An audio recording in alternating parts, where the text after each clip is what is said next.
El siguiente tema es termodinámica. Hacemos referencia a la termodinámica a partir de sus palabras o de la palabra raíz, ¿no? En este caso, termo hace referencia a calor y dinámica a cómo se mueve ese calor.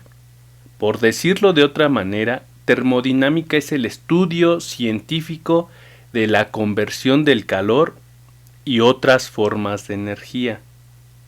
Vamos a basarnos en la primera ley, que es: la energía no se crea ni se destruye, solo se transforma.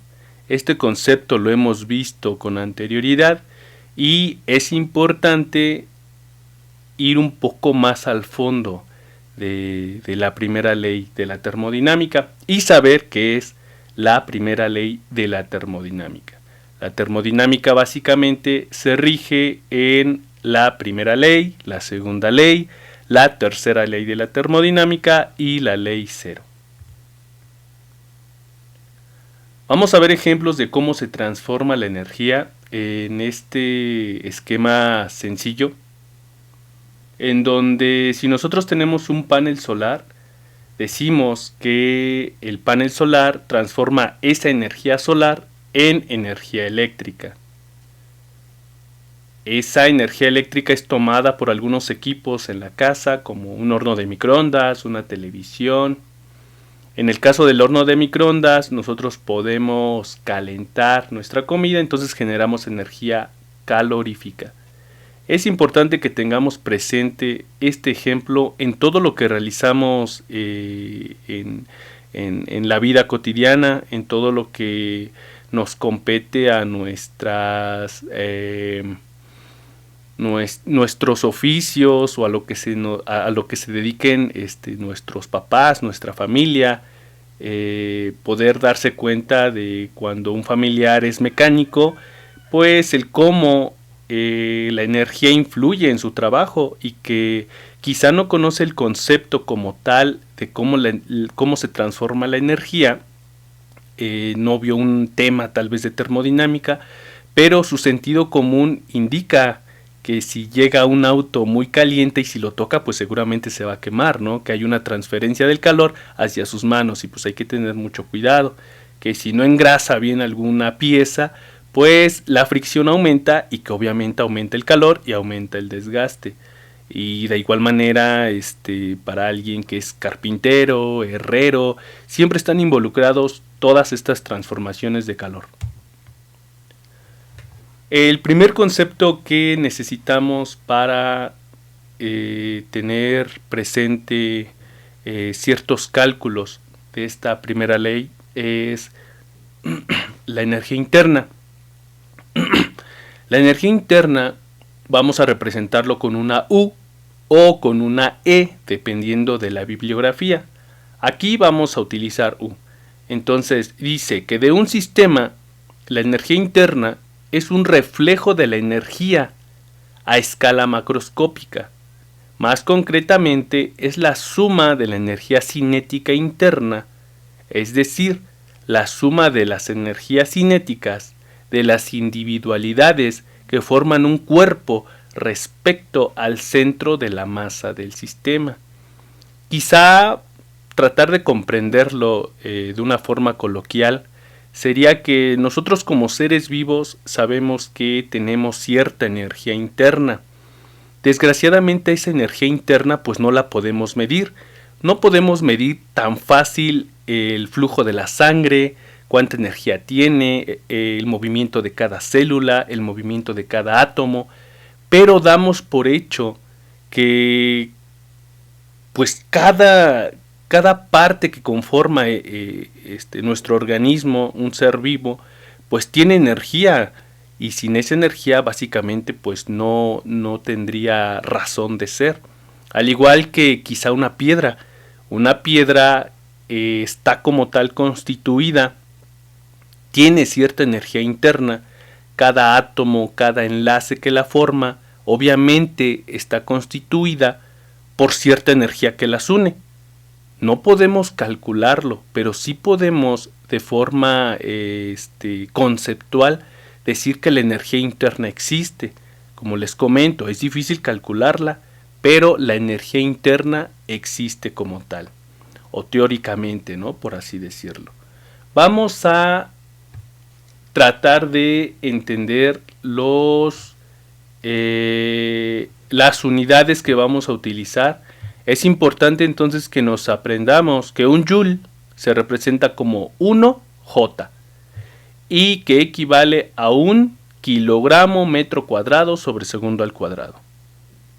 Si nosotros empezamos a relacionar estas unidades, a aprendernos las unidades, seguramente las fórmulas o los cálculos se nos van a facilitar demasiado. Saber que 4.184 joules equivalen a una caloría y 1 litro por atmósfera equivalen a 101.3 joules. Son unidades que vamos a utilizar en la materia en ciertos cálculos. Vamos a ver entonces que como tal nosotros tenemos una fórmula de la energía interna, en este caso que va a estar relacionada con el calor y el trabajo.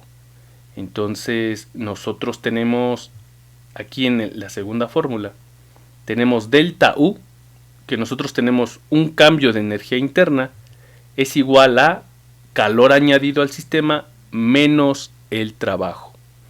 Estas fórmulas existen debido a lo que les comentaba.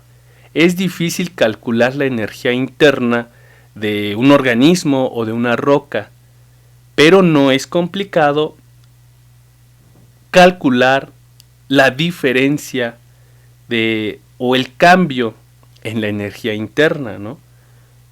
Nosotros podemos tener una piedra, no conocemos la energía interna tal cual porque es difícil calcularla, pero sí podemos conocer su cambio de energía. ¿Qué pasa si le aplicamos un poco de calor a esa piedra? Nos vamos a dar cuenta de que partimos de un estado de origen y que al aplicarle calor nosotros vamos a tener un segundo estado. Entonces vamos a poder calcular esa diferencia de energía interna del estado original y después de que le aplicamos cierto calor. Entonces, ese cambio de energía interna es muy útil para muchos cálculos en la termodinámica, ¿no? La primera fórmula es algo similar, pero hablamos de un cambio de calor, hablamos de un cambio que es igual a un cambio de energía interna más un cambio de trabajo. Vamos a ver que tenemos W, que es trabajo, que también está asociado pues tanto al calor como a la energía interna. Nosotros decimos que de cierta manera hay haciendo el ejemplo de nuevo con la piedra, si nosotros aplicamos calor, estamos realizando un trabajo que sería positivo porque se lo estamos haciendo a la piedra, ¿no? Si la piedra como tal emitiera calor, entonces está generando un trabajo. Entonces el calor y el trabajo van muy asociados en esta fórmula de energía interna. Vamos a ver que en algunos casos el trabajo va a ser un dato que podamos sacarlo de forma directa, pero muchas veces tenemos que sacarlo de forma indirecta. ¿Por qué? Porque nos deben de dar presión y volumen, y gracias a esta presión y gracias a estos cambios de volumen nosotros podemos calcular un trabajo que se haga en un sistema. Entonces es importante conocer esta fórmula de que W es igual a menos la presión por delta de volumen. El triangulito significa delta y delta siempre va a corresponder a un cambio. Como aquí lo vemos en la fórmula de abajo, delta V o delta volumen o cambio de volumen va a ser igual siempre a un volumen final y un volumen inicial. Entonces delta siempre indica un estado final y un estado inicial y la diferencia de ello. Vamos a ver que calor en termodinámica hay que definirlo y tener mucho cuidado debido a que el calor es distinto a la temperatura. Entonces vamos a aprender a discernir conceptualmente entre el calor y la temperatura. El calor básicamente es la energía térmica que se transfiere de un sistema más caliente a un sistema más frío que está en contacto. Eso es el calor, ¿no? El calor que se transmite de un sistema caliente a un sistema más frío. El calor, por ejemplo, que emite el sol y que la Tierra pues capta, ¿no? Como es más frío, pues empieza a calentarse debido a ese calor transmitido por el sol. Aquí hay una regla: el calor siempre va a fluir del sistema más caliente al más frío, jamás al revés. La temperatura es la medida de la energía cinética promedio de los átomos o las moléculas en el sistema. Hay que entender muy bien este concepto para no equivocarnos. La temperatura hasta cierto punto es solo una forma de poder tener un número que nos dé una pista. Esta parte de que a veces por la pandemia nos medían la temperatura y medían 36 grados, 36.5, 37, todavía era considerado normal, 37 grados centígrados. Esos 37 grados centígrados corresponden a un promedio de la energía cinética, o a un promedio del movimiento de todas nuestras moléculas internas, de todos nuestros átomos. Entonces, el termómetro lo que hace es medir de forma final y darnos un promedio de esa energía cinética de nuestro cuerpo. Porque obviamente tenemos, digamos a grandes rasgos, pudiéramos decir, tenemos las manos frías, tenemos los pies calientes, tenemos, no sé, estamos sudando y la cabeza pues está todavía con mayor temperatura. Entonces digamos que cada parte está produciendo cierta cantidad de calor.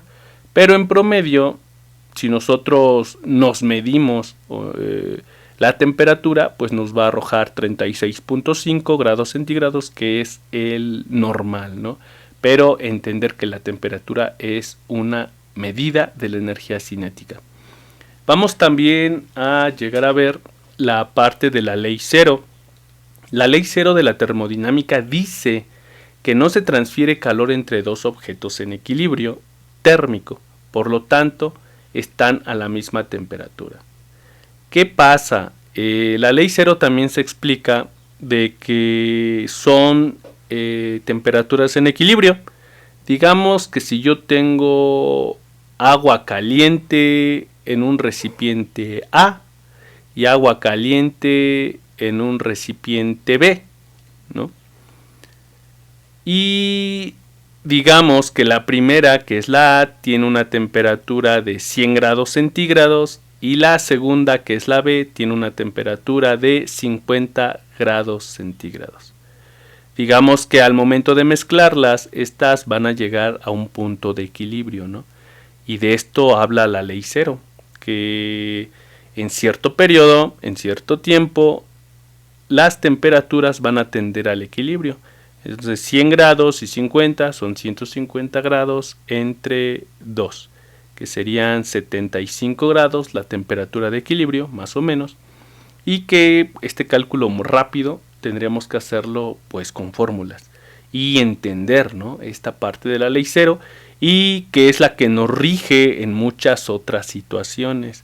Esta parte de la temperatura, pues en las casas, en estos tiempos de calor, siempre se llega a un equilibrio, y desgraciadamente en las casas, gracias a ese equilibrio, el equilibrio llega a una temperatura no tan baja, entonces en las casas se siente calor.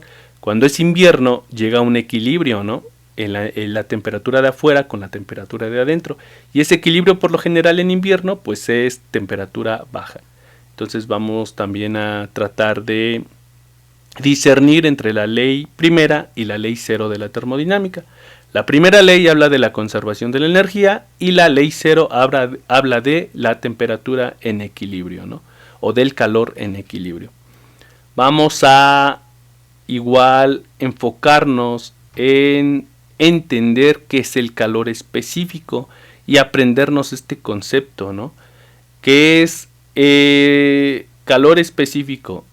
Es la cantidad de calor que se requiere para elevar 1 grado Celsius la temperatura de 1 gramo de sustancia. Y obviamente sus unidades van a ser joules entre gramo por grado centígrado. Es la cantidad de calor, por eso está en joules. Para elevar un grado centígrado, un gramo de sustancia.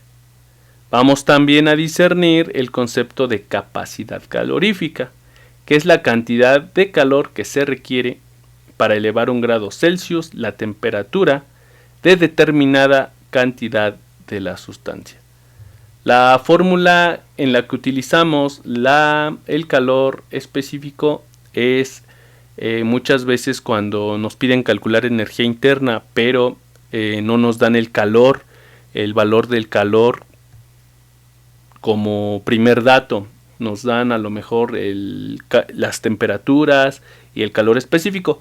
Cuando no nos den directamente el dato de calor, vamos a tener que utilizar esta fórmula, que es calor igual a la masa por el calor específico de la sustancia por delta T. Acuérdense que delta T, como está en la fórmula de abajo, que está más desarrollado, delta T significa temperatura final y temperatura inicial.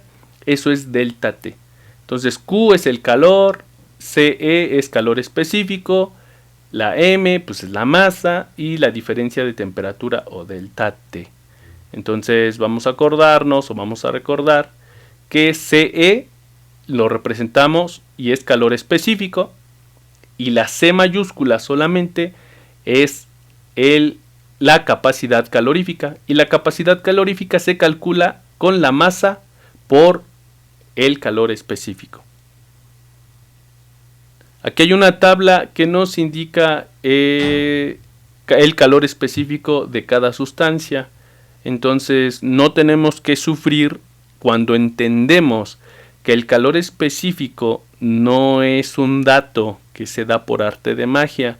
Nosotros podemos, o un dato que tenemos que adivinar, no.